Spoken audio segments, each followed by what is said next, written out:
Bishop William Shomali. Bishop Shomali was born not far from here, in Beit Sahur. He's joined us from Amman, where he has just taken up his post as the Latin Patriarchal Vicar for Jordan. In 1972, when he received his ordination to the priesthood, that's when Bishop Shomali first served in Jordan. And in 1980, he completed a postgraduate degree in English literature, and in 1989, a doctoral in liturgical studies, and he returned to teach in Beit Jala. In 1998, he became the general administrator and economist of the Latin Patriarchate of Jerusalem. And in 2009, he was appointed the Chancellor of the Latin Patriarchate of Jerusalem. Pope Benedict appointed Bishop Shomali in 2010 as titular bishop and as auxiliary bishop in the Latin Patriarchate of Jerusalem. He became responsible as Patriarchal Vicar for Israel, the Palestinian territories, Jordan, and Cyprus. He received his episcopal consecration on May the 27th of the same year, and as I said, now serving in Amman. We are so delighted you've returned to Jerusalem to join us today, Your Excellency.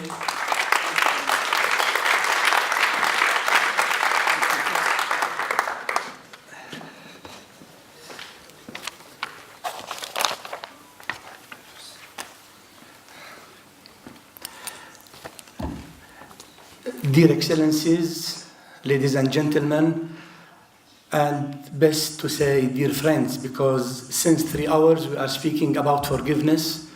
We have this value together, so we are becoming slowly more friends. I am really happy to talk about forgiveness in Jerusalem, the holy city, and in front of people who believe in the transforming power of forgiveness. Without forgiveness, life becomes a hell. H-E-L-L, not H-I. Hell. We can define hell, it is my definition, as the place where forgiveness and reconciliation have no right of citizenship.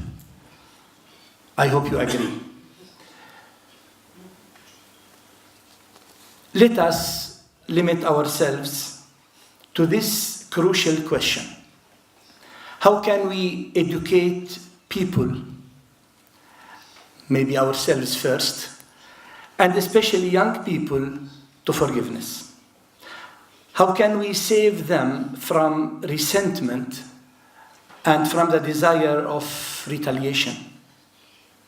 How can we diminish the violence in their hearts after they undergo any kind of injustice?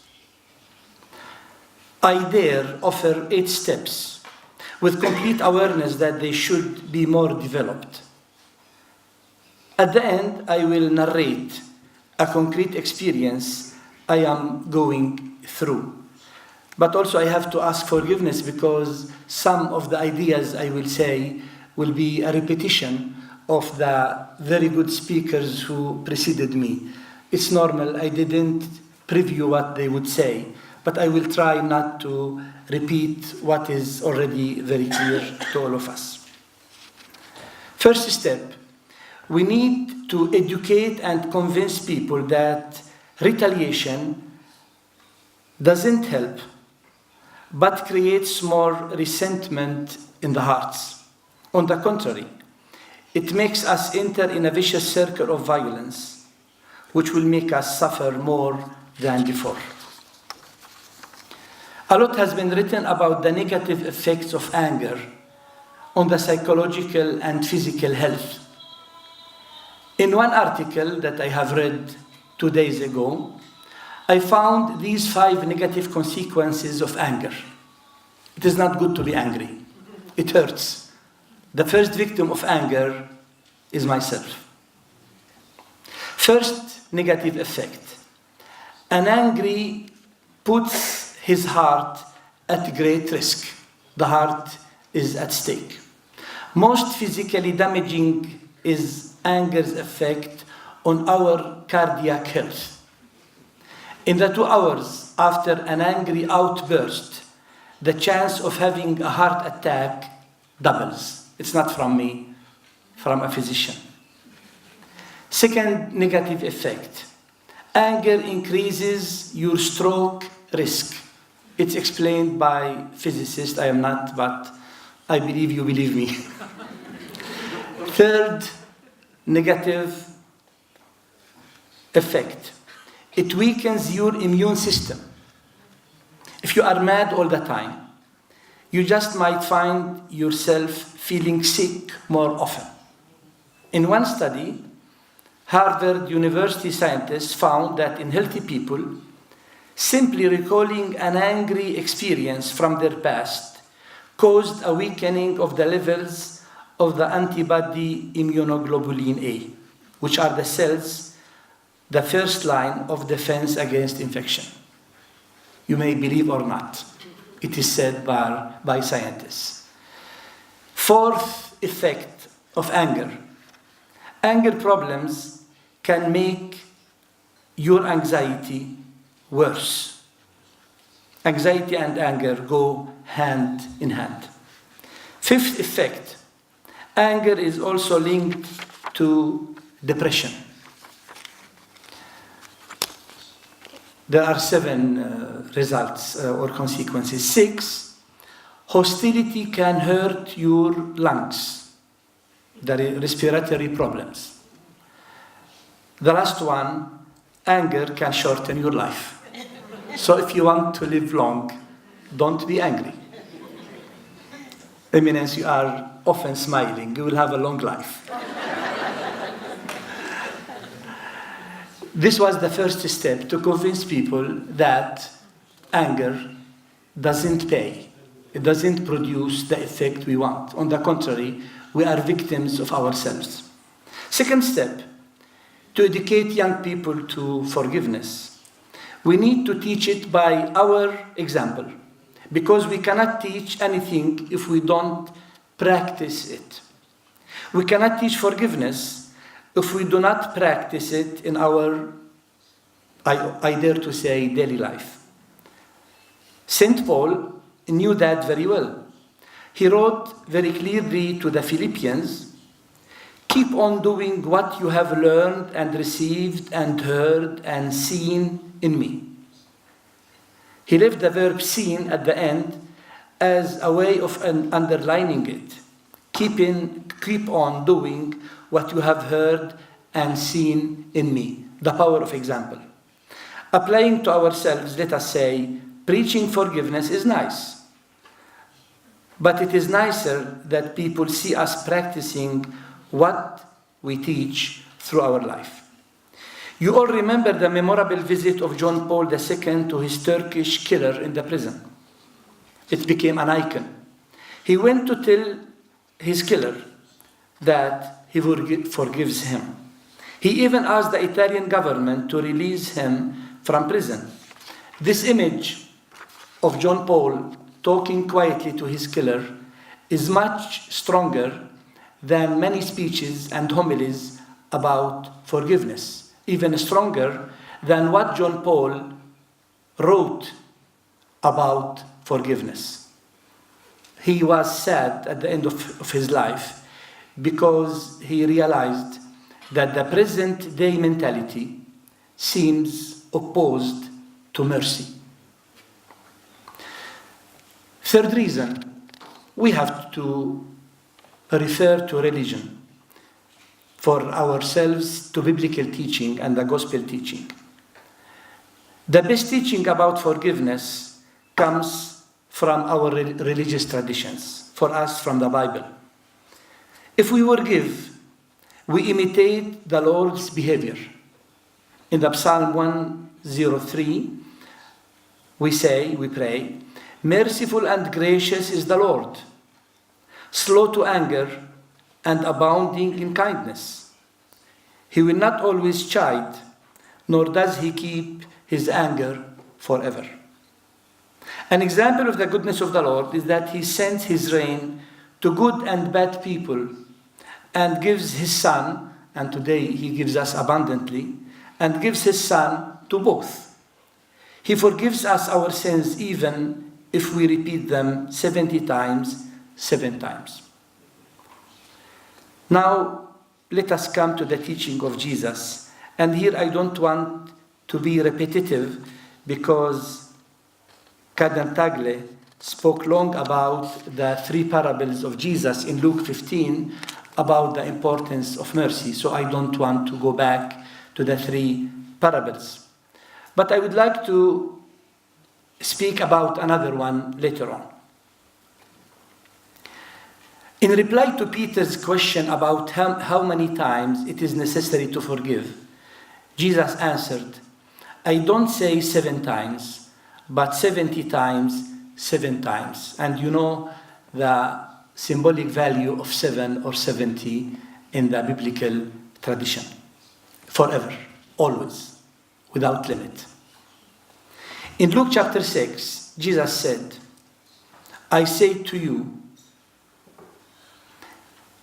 love your enemies, do good to them that hate you, bless them that curse you, pray for them that despitefully use you. To him that hits you on the one cheek, offer also the other.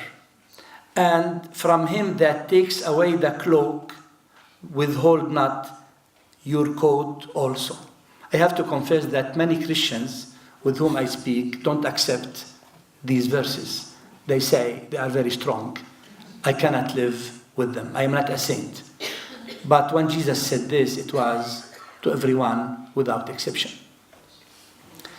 Stronger than his teaching, there is the example of Jesus, and here our predecessors spoke along about what Jesus said on the cross, Father, forgive them, because they do not know what they do. Step number 6. Our forgiveness to others is a condition to be forgiven by the Lord himself. And Jesus tells a very strong parable, the parable of the ruthless servant. The ruthless servant who, called by his master to return a huge amount, a huge debt. This ruthless servant begged his master on his knees for mercy. His master, good master, cancelled his debt, all the debt, a huge amount. But this ruthless servant then meets a fellow servant who owes him a few money, and who in turn begs on his knees for mercy. But the ruthless servant refuses and throws his colleague in jail. When the master hears of the matter, he became infuriated and summoned the first servant back to him, saying, should not you have had mercy on your fellow servant as I had mercy on you? Jesus concluded, so also my heavenly Father will do to every one of you if you do not forgive your brother from your heart. So we are obliged to forgive because also we need forgiveness from others, and above all, because God forgives us. This parable contains a profound teaching. Jesus affirms that mercy is not only an action of God, it becomes a criterion for ascertaining who his true children are. In short, we are called to show mercy because mercy has first been shown to us. I stop here on the 6th point. I speak to the translators. I go to step 7, so they can translate from step 7. They have the text, so it's easier for them to follow. 7th step is that we are rewarded by the Lord for forgiveness. We are rewarded. We are compensated. The Lord gives us 1,000 times more than we give and forgive. Jesus said in Luke 6, chapter 6, give and it will be given to you. A good measure, a pressed down, shaken together, and running over, will be poured into your lap. For with the measure you use, it will be measured to you.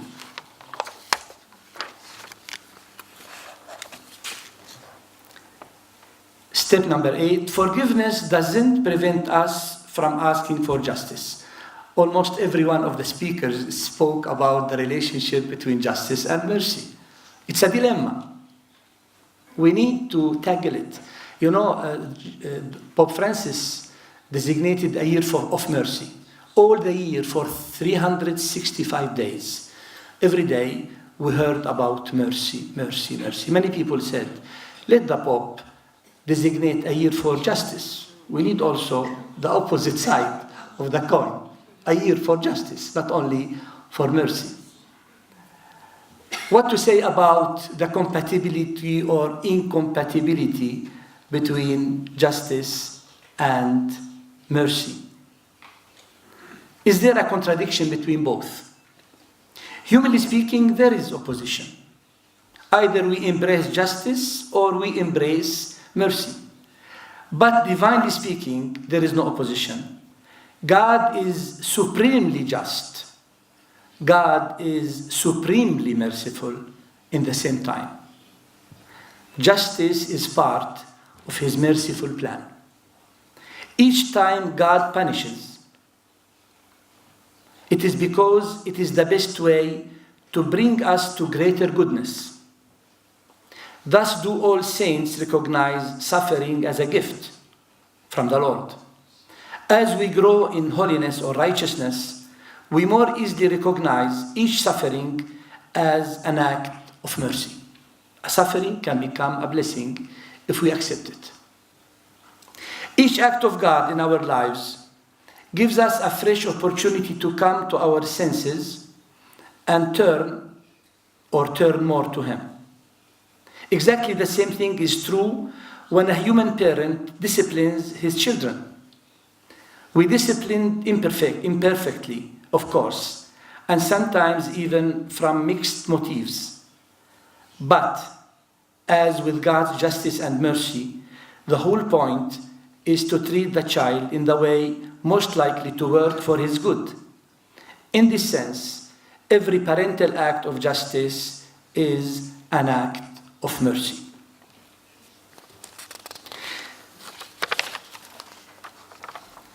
I don't want to be long, so I will skip one page.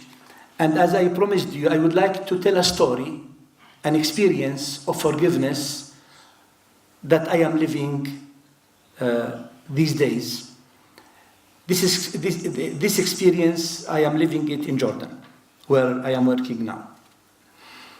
There are many degrees in forgiveness and many ways of implementing reconciliation between two persons or two groups. Every one of you may have examples to tell.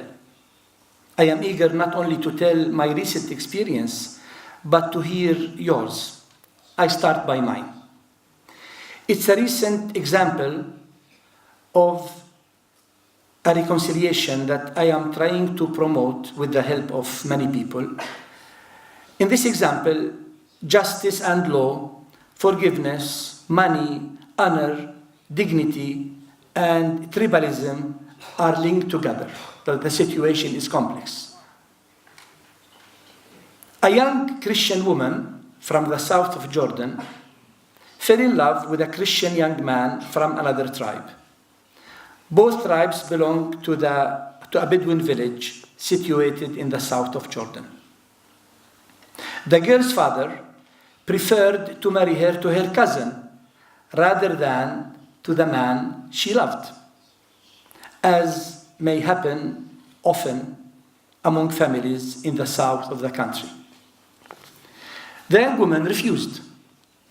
She challenged her family, her father, and got married in a private ceremony without the presence of her family, in a small parish church far away from her village. When her father knew, he got very angry against not only his daughter, but against the other family, the other tribe, against the church, and against the priests. Why? Because they allowed, encouraged, and blessed the wedding. This marriage, done against his will, was considered by him as a rape. Excuse me the word. The perpetrator of the rape, according to him, should be punished. Many threats, many disputes, much violence followed between young men from the two families. When I speak family, it's tribe, clan, not only the small family. Wherever two persons belonging to the two conflicting families met, there was a risk of dispute. Some young men were put in prison. The violence reached a peak when the uncle of the young woman was killed in one of the disputes. The killer was put in prison and was obliged to pay a huge sum to the family of the victim. The story is 6 years behind, but it is not solved yet. And every year it is more complicated. At least 10 lawsuits were filed against each other. The problem became complex on the legal and tribal levels. The complexity of the story comes from the fact that the two families count together around 15,000 members in Jordan. 15,000, it's the clan, not only the small family. The family of the husband was Catholic, Latin, and the other was Greek Catholic. Both were Catholic. So I am allowed to speak about it freely without offending anyone here. Many people of goodwill interfered to calm down the situation. Police, politicians, governors, Muslims, Christians, even Prince Hassan of Jordan volunteered to accompany a delegation of dignitaries to end the story. All efforts were null because the father of the woman wanted dignity in front of the rape of his daughter. He couldn't forgive the insult given to him. Although his tribe is weaker and less numerous than the other one, but his sense of honor was very strong and pushed him to do whatever to prove to the world that he is not an easy man who let things go unpunished, because for him forgiveness is weakness. He wanted justice and not mercy. Although he was a practicing Christian and a churchgoer each Sunday, but the Christian values of love and forgiveness were overshadowed by his sense of honor and strict justice. He practically wanted two things: apologies and money. Why money? Because they can discipline the other part and give them a lesson of not repeating the story. I understood that to solve the problem, the issue, we should start by justice. Then we can reach a complete reconciliation. So justice is the first path to take. Otherwise, the father will not listen to us. But the other tribe didn't accept to apologize nor to pay.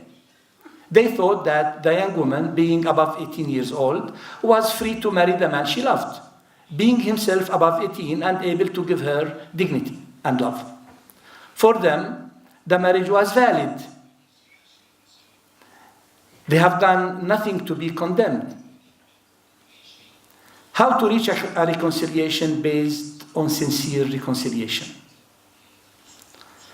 Being the bishop of the young man's tribe, and my predecessor having been involved in the story through allowing such a marriage against the will of her father, I felt the need to try an initiative which had a chance to succeed. What encouraged me to do that are these facts. Both sides were tired and it was time to mediate. Many times tiredness, exhaustion, helps to make a reconciliation. So the factor of time is important. We have to be patient, as God is patient with us. Many people of goodwill were asking us to interfere. The church has still a moral power and influence, as religion beliefs everywhere, and can be heard and respected. But we had to solve the issue of money, honor, legal aspect, tribal aspect. So far, we didn't speak directly to the disputing parties, but through mediators who knew the issue. The mediators had the sense of responsibility and had enough influence on both parties. And we followed the following steps. A document was written to fix all the details of a reconciliation process. The principles were approved by the mediators. A reconciliation meeting will be prepared. it would take place in the village, in an independent hall, not belonging to any of the two conflicting parties. We will invite around 200 persons, 100 from each family, or the friends of the family, involving Christian and Muslims, government representatives, and clergy. Speeches will be delivered explaining the importance of reconciliation for the two sides. Here we rely on the power of speech and speakers to give dignity and to calm down both sides.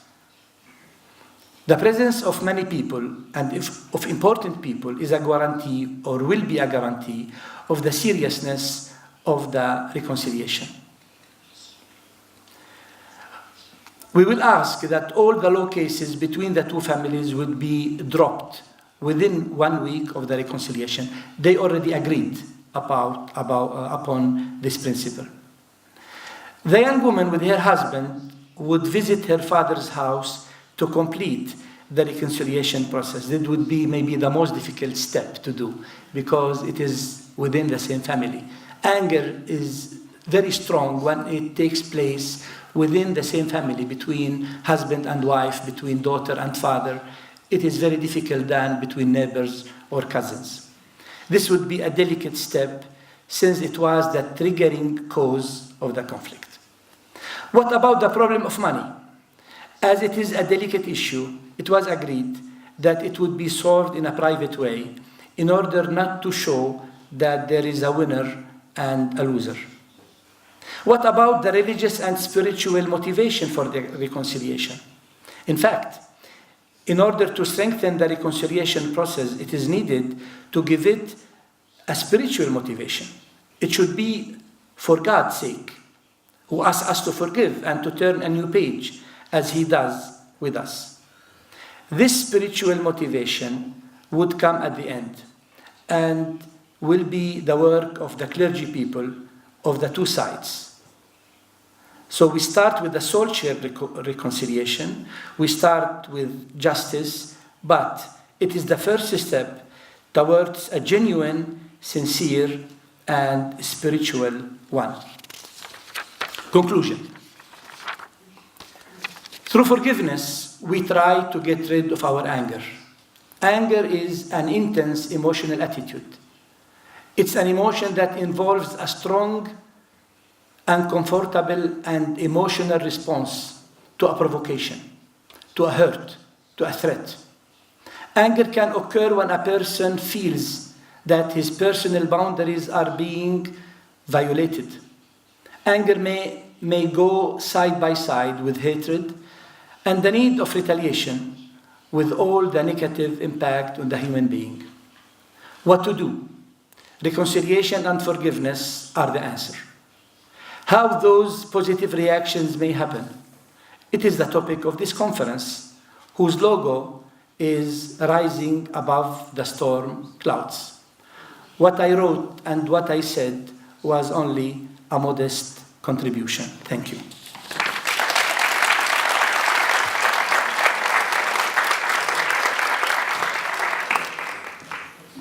Thank you so much. One more presentation before the lunch break, but then I'll have to give you several instructions before you leave for lunch.